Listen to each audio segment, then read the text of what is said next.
안녕하세요. 잘 지냈어요? 찹쌀떡가루입니다. 오늘은 우리 아이의 떼부림에 대해서 한번 이야기를 나눠볼게요. 상담실에서 만나는 많은 떡 패밀리들을 보면 낯가림이 심한 아이한테 인사를 시킨다거나 밥을 안 먹는 아이에게 막 억지로 밥을 먹이려고 한다거나 하는 이런 시도들을 했다가 실패를 하고 오는 경우가 정말 많아요. 그래서 뭘 어떻게 시도했는지 이렇게 상황을 좀 들어보면 지금 여기 보이는 딱 이런 그림의 각이 나오는 거죠. 보통 인사를 시키려고 한다거나 막 안 먹던 걸 먹이려고 하면 아이들은 정말 강하게 저항을 해요. 그리고 대부분의 떡 패밀리들은 그런 아이들의 모습을 보면서 엄청 불안해하세요. 본인의 훈육이 뭔가 아이의 정서에 치명상을 입히고 있다라는 생각이 드니까 막 갑자기 타협점을 찾기 시작을 하는 거죠. 그런데 아이들이 태어나서 지금까지 무수한 상호작용을 통해서 이미 아이들은 자기들을 다 읽고 있어요. 엄마 아빠의 패가 훤하게 보이는 거죠. 그런데 엄마 아빠는 아이의 이런 때와 고집에 당황해하고 있다? 그러면 질 수밖에 없는 게임인 거죠. 그래서 결국 아이는 변화하지 않는 거고요. 그래서 이번 찹쌀떡 가회에서는 우리 아이의 패를 한번 공개를 해드릴게요. 아이의 때와 고집은 어떻게 발생되어 커져가고 어떤 과정을 거쳐 소멸되는지 그 일대기를 이렇게 5단계로 나누어 봤어요. 여러분, 저 진짜 방송에서 상담까지 정말 극한의 떼쟁이 떡 베이비들을 많이 만나봤는데 훈육에서는 단 한 번도 실패한 적 없어요. 우리 아이들은 저를 모르지만 저는 아이들의 패를 선명하게 알거든요. 뭘 해도 그 다음이 예측이 되고 이 아이가 왜 이렇게 울음을 키우는지 알기 때문에 어떤 상황에서도 의연하게 훈육하는 게 가능했던 거죠. 그 패 떼부림의 일대기라는 이름으로 여러분한테 전수시켜 드릴게요. 시작할게요.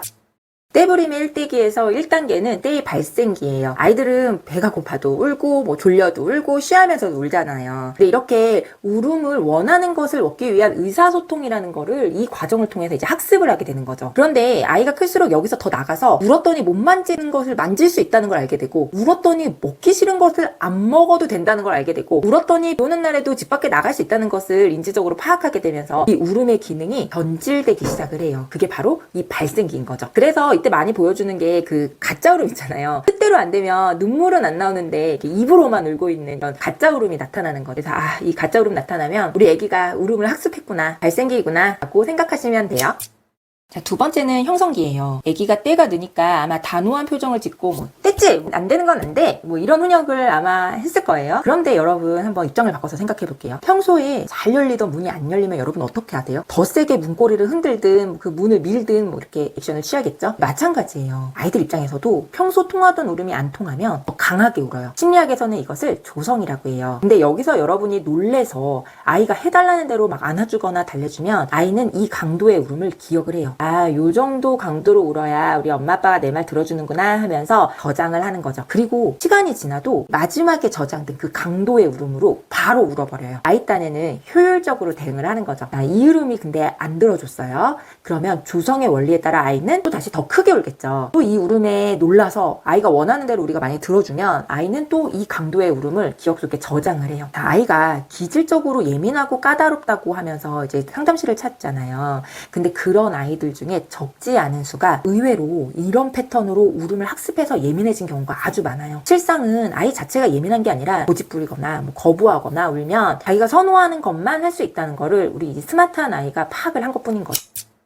자, 이제 격동기로 갑니다. 이 격동기를 이해하려면 자판기를 생각해보세요. 돈을 넣었는데 버튼을 눌러도 콜라가 잘 안 나와요. 자, 여러분 이럴 때 어떻게 하실 거예요? 뭐 버튼을 막 마구마구 누른다던가 자판기를 막 두들겨 본다던가 발로 찬다던가 아니면 자판기에 붙여져 있는 번호로 아마 전화를 하겠죠? 때도 마찬가지예요. 평소에 울면 자판기처럼 원하는 것들이 다 통했는데 아니 우리 엄마 아빠가 뭘 배우고 왔는지 갑자기 엄청 단호하고 흔들림 없이 훈육을 해요? 그러면 우리 아이는 울음이라는 버튼을 눌러도 원하는 게 나오지 않기 때문에 일시적으로 엄청 강한 저항 행동이 나타나요. 이것을 심리학에서는 소거 격발이라고 이야기를 해요. 내가 이래도 안 해줄 거야! 라는 이런 모드가 돼서 보여줄 수 있는 모든 때를 다 보여주는 거죠. 제가 5년 동안 우리 아이가 달라졌어에 참여를 하면서 이제 전국 곳곳에 떼쟁이들을 만나서 소거 격발을 한번 수집을 해봤거든요. 근데 뭐 크게 울고 소리 지르고 물건 던지고 이런 거는 귀여워요. 일부러 먹었던 것들을 올려서 토해버리기도 하고 바지를 내리고 그냥 저를 향해서 쉬해버리려고 하는 친구도 있었고 자해 이런 건 정말 흔하죠. 이렇게 보면 막 대환장 파티 같죠. 근데 소거 격발이 오면 저는 안도하기 시작을 해요. 있는 패 없는 패 다 꺼내고 있으니까 킵해놓은 패 다 떨어지면 이 훈육 끝나거든요. 이렇게 끝이 보이는 순간이기 때문에 오히려 불안해하지 마시고 긴장을 풀어도 돼요. 다 왔다 생각하는 거죠. 또 여러분 여기서 후퇴하는 건 정말 다 된 밥에 재 뿌리는 거라는 거 기억하셔야 돼요.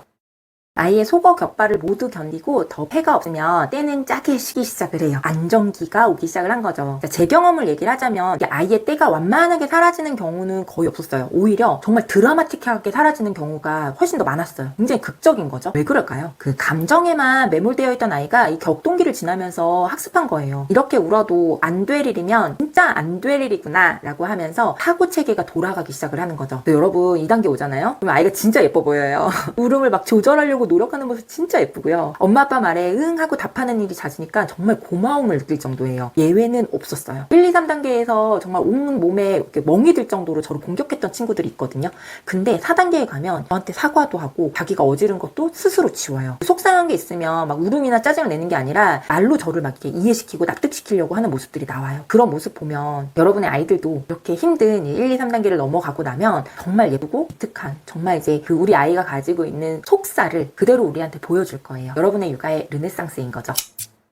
자, 육아의 르네상스가 길면 좋겠는데 잘 지내다가 사라진 줄 알았던 행동들이 다시 나타나는 시점이 올 거예요. 여러분들이 고장난 줄 알고 한참 안 쓰던 자판기를 어느 날 지나가다가 우연히 고쳐졌나 하면서 이렇게 툭툭 건드려 보는 거랑 똑같은 이치죠. 이때를 이제 소멸기라고 불러요. 근데 만약에 여러분이 오랜만에 나타난 때나 울음에 원래 했던 대로 막 다 들어줘요. 그러면 때는 다시 학습이 되기 시작을 해요. 그런데 여러분들이 만약에 이전에 우리가 했던 훈육의 방식대로 일관되게 대응을 하면 아주 가벼운 수준으로 나타났다가 사라지는 것을 이렇게 반복을 하다가 아예 나타나지 않는 양상을 보일 거예요. 그게 때든 뭐 편식이든 등교 거부든 분리불안이든 뭐든 다 적용을 할 수 있는 거예요.